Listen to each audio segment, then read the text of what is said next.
a lie. My life is a lie. At the start of this video, I want to say thank you for the support on the last video. That is by far one of the most successful videos I ever made. And not only that, you guys definitely followed through and you subscribed and you blew through that 29,000 milestone. I appreciate that so much. So Harada has responded to all of the criticism. I was expecting to make a video first about said criticism. I will do that after this, so things will be a little bit out of order. But in this video, we will be talking about a couple of tweets from Harada. But you can see all of these different headlines. Whenever a headline is made on Twitter, that's when you know a conversation is really, really crazy. It says Tekken 8 Season 2 community clashes over gameplay changes. Tekken 8 community is expressing significant discontent with recent updates introduced in Season 2.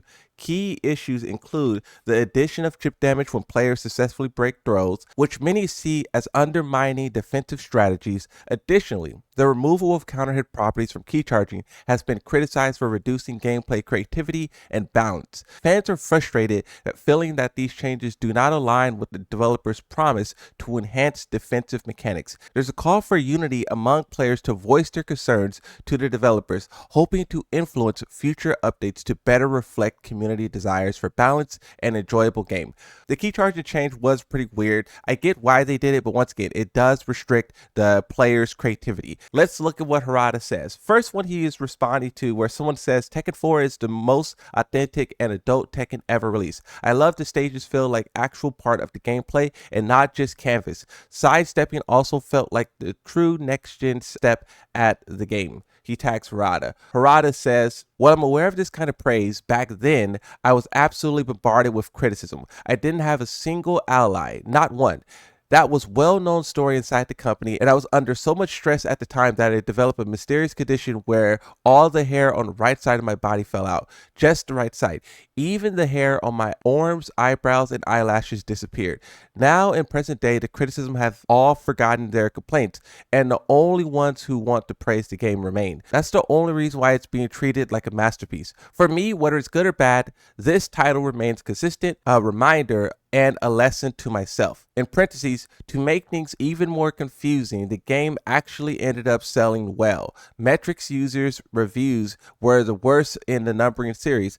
Actually, there was a period. Just for about a year before development on Tekken 5 began, when I left at Namco due to stress and shock. It's not a widely known fact. So this is something that we were talking about right before they did the Tekken Talk, actually, and I could bring up a tweet that kind of it shows you exactly what Harada is referring to. I made this tweet on September 12, 2024. After Tekken 4 sold 2 million copies and was considered a failure by the company, Harada quit for over a year and later returned with Michael Murray to make Tekken 5, which sold 10 million copies. An amazing story of overcoming failure to reach success. This is a screenshot that comes from a book that was sold that explains basically the whole story of Tekken. Like, not the story of the game, but the story of its development, all the way from 1 to the end of 7. You can pause and read this screenshot to really understand the details here, but it is this interesting thing how like a game that really was considered terrible on launch now is considered a masterpiece. That just shows how time kind of changes, and like the people who hated something will fade away, but then the people who liked it will remain over time. Now when we talk about all of the true major criticism, this is what Harada says. Since the topic about key charge and other system updates came up, I'll make a comment. I understand that there's various opinions. However, at the time of writing this, players have not yet had the chance to play the updated version of the build. So we would really appreciate it if you could try it out after the update goes live. Spend more time playing or competing in tournaments, and then share your feedback with us. With that in mind, please feel free to send any opinions or criticism to me or Michael Murray. We won't be replying to every message, but we do read pretty much all of them. So this is the thing as well that we need to highlight. So there will be a lot of people who's white knighting and who's shilling for the developers, but you have it here. The first text, the first paragraph of this response, he is saying, we want the criticism. We also do want you to try the game and see if it works out for yourself. And this is what I was saying in the video, right? All of the stuff they were saying sounded terrible, but I was like, let's play the game before we actually turn into little crybabies, right? So I love what he's doing here. He's accepting that players were upset, but he's saying, hey, give us a shot, try the game. But then he's also saying, Keep it up. Tell us more. I love that. He says, I will share that feedback with the team and of course, I have full trust in the new generation of game designers and have left everything in their hands. Michael Murray and Harada, they're really just like the old heads who are given like a lot of wisdom, a lot of feedback, a lot of direction, and they're just guiding, they're just leading, but they're really like putting faith in their team to take it to the next level. But also, their team is kind of slacking right now. The leadership has to step in and be like, hey, let's get back on point. But once again, maybe season 2 will be that. We'll see. It says, as I mentioned in recent Tekken Talk back in the day, Michael and I started a method of revealing content little by little, community events, and the community came to expect that. However, nowadays people need to have change, and it's clear that more people want all the content to be revealed in a single announcement on social media or official sites. In parentheses, it says, though there are still many strong opinions preferring the opposite.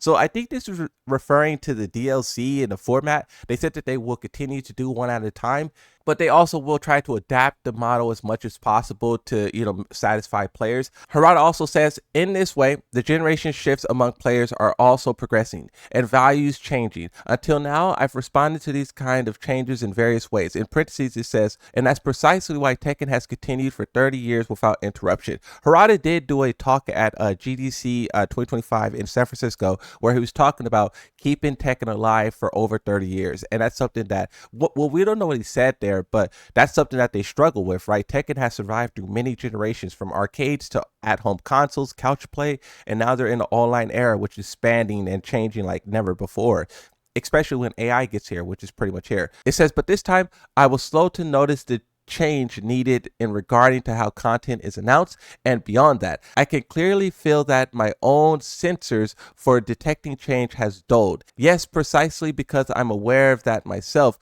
I've been transferring a lot of decision making and authority to the next generation over the past few years. I want to make sure the good things are credited to them, and on the other hand, any criticism or feedback is something that Michael and I take upon ourselves. By doing so, I'm steadily and intentionally labeling myself as an old relic or stuck in the mud and taking my age into consideration. I'm actually accelerating the day I'll be pushed out by everyone. And that, in a good way, is something meaningful for all of us in Tekken community. Wow, Harada is talking. Whoa! They did say that Tekken 9 will probably be their last game. If Tekken 8 keeps going this way, Tekken 8 may be their last game. But Harada and Michael Murray, they said that they want to retire after Tekken 9.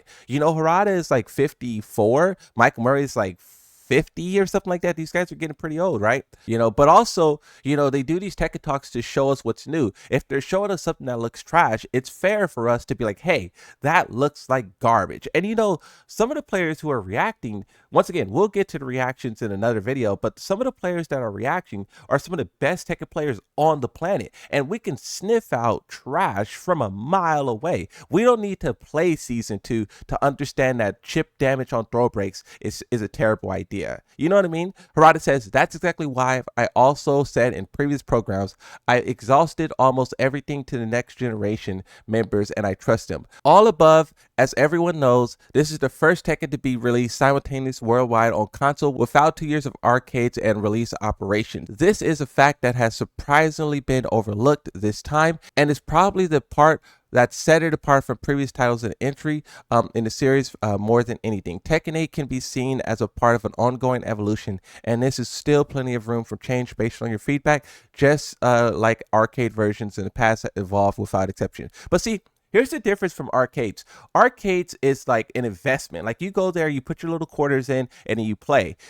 Now they're charging you for skins, for deluxe editions, for DLC characters, for stages, for ultimate editions, they're charging you for so much stuff.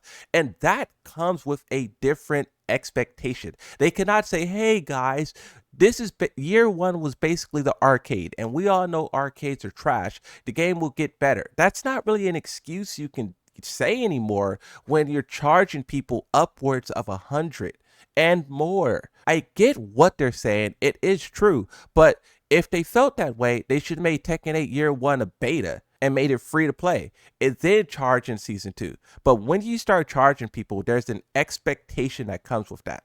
It says, of course, there are times when we reflect the community's requests as an opinion as is, and times when the development side makes new proposals. In parentheses, well, I went a bit too far during Tekken 4, but then nothing quite that extreme has happened. That part hasn't changed from the old days in a good way. The fact that the games are updated and undergo many changes is also just as it always has been. So I really hope you will share your opinions after you actually play the update. Harada says, by the way, the reason why key charge was first introduced is a bit far from what people imagine. Come to think of it, it's actually kind of surprised that the key charge mechanic hasn't been updated until now. Harada says, in parentheses, Harada, of course sidestepping is a new system and low parry is also a new system, but it still is not satisfied. We need to put even more new systems, like for example, something where you power up by psyching yourself up. That's what he said, and I scripted the system the same day. Oh, so that's how the key charge was created. Okay. Back then, that's just how we put the system together. As for key charge, I added it simply because I wanted the lead programmer to feel motivated about the work. Looking back now, it's like, what the heck? But that's how it was back then. And to go further, the system where Brian can connect moves after taunt, which is now considered standard, that was also something I personally implemented, but at the time, I never imagined it would become what it is today. That is the thing about Tekken and fighting games in general. They really were created with this, like, let's just do whatever type of mentality and we'll just see how it works, right? With doing that, but also not correcting it over the case of 30 years, when you do finally step in and correct something good or bad, you're going to get backlash. So this basically just shows that they should have been more proactive in the more recent days. And with Tekken 8 doing all of these crazy changes out of nowhere, it seems like unnecessary. But let's keep going. He says, I created it as a performance element to express Brian's personality with no relation to the match or balanced mind games. I just thought it would be more fun if you could cancel at any time during the taunt. But sometime after the title release, Brian's taunt was being used in ways I never expected. I panicked. I wanted to fix it right away, but at the time, it was the height of the arcade era and we couldn't do online updates. So I tried to fix it in the next version 6 months later or in a console version. But when I spoke to players at arcades and tournaments about it, everyone was strongly opposed. So he was going to step in and nerf Brian like taunt abilities, right? He says they all interpret it as official system and I was shocked. I really wanted to explain, no, it's just a bonus feature with no real purpose. It's not a system and I just scripted it wrong, but I held it back and left it in place. Wow. Both key charge and taunt system were added under those kind of circumstances. They were introduced in ways could rightfully have been criticized, or in the case of the taunt, unintentionally introduced, but I believe it's okay for those to evolve into different proposal over time, or to change accordingly to the needs of players, or to even lead to an unexpected development. Sometimes features that were carefully designed or were introduced poorly are accepted. Other times, carefully planned features are not. Compared to the past where arcade versions were updated repeatedly before console release, the current situation where games is released worldwide simultaneously on console is completely different. I know there are many options, and above all, opinions reach us much faster than in the past. I mean, people are already sharing opinions about a version of the game they haven't played yet. From the perspective of someone who used to write system scripts back in the day, it really feels like we were living in an amazing time. He says, anyways, the large-scale tuning of Season 2 and an addition of new arts and the system changes are all a part of a free update, so please feel free to try it for a while, then share your feedback again. And in the responses of this, you have the glorious response. A lot of people aren't really buying it. We will have to see, this one has me laughing. We will have to see exactly what the developers are planning with Season 2. And if it's trash, we're going to have to say it. We're going to have to tell them. Season 2 was supposed to be about defense, not doing a lot of weird changes. And it's like, okay, we'll try it on launch and see how it pans out. Like, it kind of takes away from what Season 2 was being sold as.